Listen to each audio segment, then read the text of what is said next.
All right, so we're going to do a little work with absolute values and inequalities. And the good news about this is really, hopefully, we can pull in a lot of your prerequisite knowledge of working with linear inequalities and graphing linear inequalities in the coordinate plane to help you with our absolute value inequality. So to kind of get that going and to get you thinking a little bit, we have an opener here. We have a system of linear inequalities. So what I would like you to do is graph both those linear inequalities, shade the correct region, and then turn the video back on, and we'll see how you did and what you remember, and then we'll talk about transferring that to our absolute value inequality. So go ahead and do that work, and then we'll come back and see how you did. All right, so I'm going to just throw my work up here, all right, for you guys to see. So once again, a couple of things to remember. Right? If we have a greater than or less than, we know we have a dotted graph, versus less than or equal to or greater than or equal to, we have a solid graph. So our first line, all right, since slope-intercept form has a slope, or y-intercept of 4 has a slope of 3, and it's a dotted line, so that would be this line right here. Now remember, we have to know which way to shade. So if we plug in 0, 0, easiest point to test. The only time you can't use 0, 0 to test which way to shade is if your line or your graph goes through 0, 0. And notice when I plug 0, 0 in, I get a false statement. So that means everything on the 0, 0 side of the line is false. Now when I'm doing a system, I draw my arrows off my line just so it doesn't get too messy on my graph. All right, our second line is in point slope form. We can see that we start at -5, 2.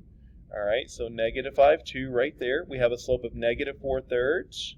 All right, and it is a solid line.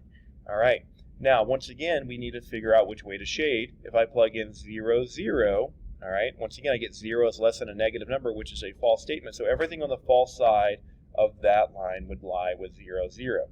So that means our overlap region, which is our solution, would be this region here. Now remember, if there is no overlap, and that's possible, that means we have no solution.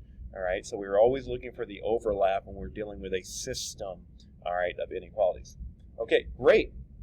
All right, so now how does that help us with graphing absolute value inequalities? All right, so let's take and write down a few notes here. So one is, just like what we did above, if we have a less than or a greater than, what that means is we're going to have a dotted graph.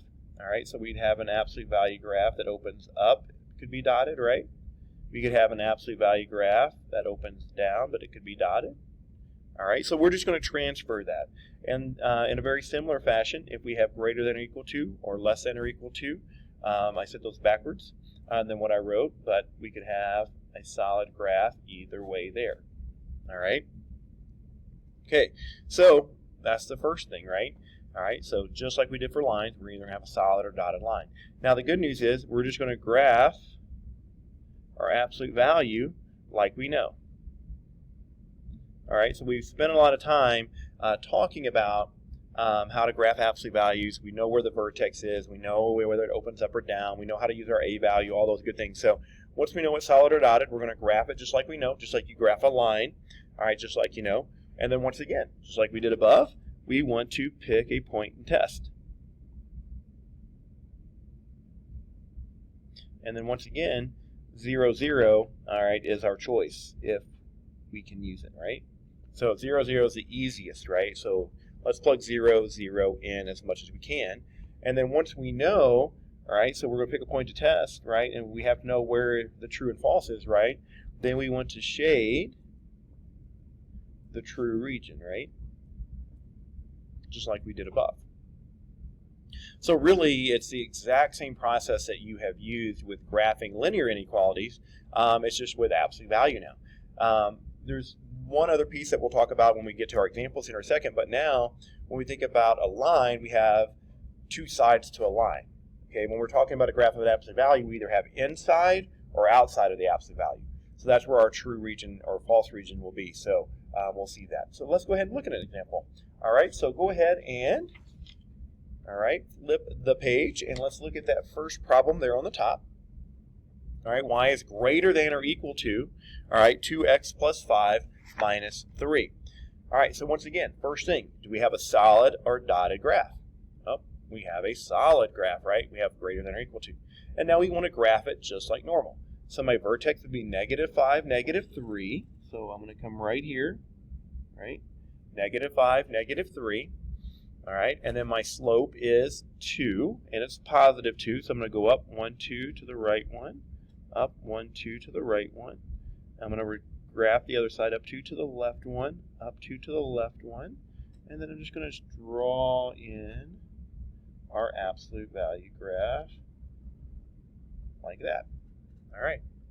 Okay, so now here's what we see. We have two regions. We have this region, which is on the inside of the absolute value graph. We have all of this on the outside. So one of those areas will be true, one of those will be false. So once again, 0, 0 is on the outside. I'm going to plug 0, 0 in here, so 0 for y, and 0 for x. All right, so now when I look at what I have here, 0 plus 5 is 5, so I get to this guy. Now, absolute value of 5 is 5, 2 times 5 is 10, 10 minus 3 is 7. So I get 0 is greater than or equal to 7. That is false. So here's 0, 0. So 0, 0 is false. That means everything on the outside here is false. All right, and we always want to shade the true side. So if everything on the outside is false, that means the true area has to be on the interior here. So shade inside of our graph here. And there's our absolute value inequality. All right, so now, all right, let's move on to number 2. All right, so now looking at number 2. Now, once again, we have a less than, all right, so that means we're going to have a dotted graph this time. So looking at our form here, this means our vertex is 0, -4. So I'm going to put our point right there. We have a positive a value, so it's going to open up. So it's going to open up, go to the right one, and to the left one. So we can see that we get this graph right here. I'm going to add just one extra point here just to help me draw that. And it's dotted, right? So I'm going to just extend my dotted graph like so. And just extend that dotted graph all the way up, just like that. Now, once again, we can see that the interior would be in here. The exterior is out here. And notice 0, 0 this time is inside of our absolute value graph. All right, so I'm going to plug 0, 0 in. So 0 is less than the absolute value of 0 minus 4. Well, the absolute value of 0 is 0. 0 minus 4 is -4. So I get 0 is less than a negative number. All right, so once again, that's a false statement. So here's 0, 0. It's false, which means everything else inside of this graph is false. This time, that means the true solution, the true region is on the outside. So we want to shade all of this on the outside. And so remember that continues off our graph, right? We're just on a 10 by 10 grid. So this shaded section keeps continuing out, down, all directions away from that. All right, how about let's do one more together. Let's do number 3 together. All right, maybe I'll zoom in a little bit here. There we go, a little bit better. All right, so once again, looking at our inequality symbol to let us know if we have a solid graph or a dotted graph. We have a solid graph this time. All right, now we want to move on to our vertex. Our vertex is 0, 5. So right there. Now this time we have a negative a value, so we're going to open down, and it's a negative a value of 2. So I'm going to go down 2 to the right one, down 2 to the right one, down 2 to the left one, down 2 to the left one, and then we know it's a solid graph. And once again, I'm just going to extend that all the way down in both directions, just like so. And there you go. Now, once again, notice 0, 0 is on the interior here. So when we test that, all right, I go 0 is less than or equal to -2 times the absolute value of 0 plus 5. All right, well, the absolute value of 0 is 0. -2 times 0 is 0. So this time I get 0 is less than or equal to 5, which is a true statement. All right, 0, 0 this time is right here. It's true. So what that is telling me is that everything else on the interior is also true. All right, so I'm going to just shade all of that right there. All right, so I think that is it for this video. So fill out your video check-in. Let us know what questions you have, if any, and we will see you next time.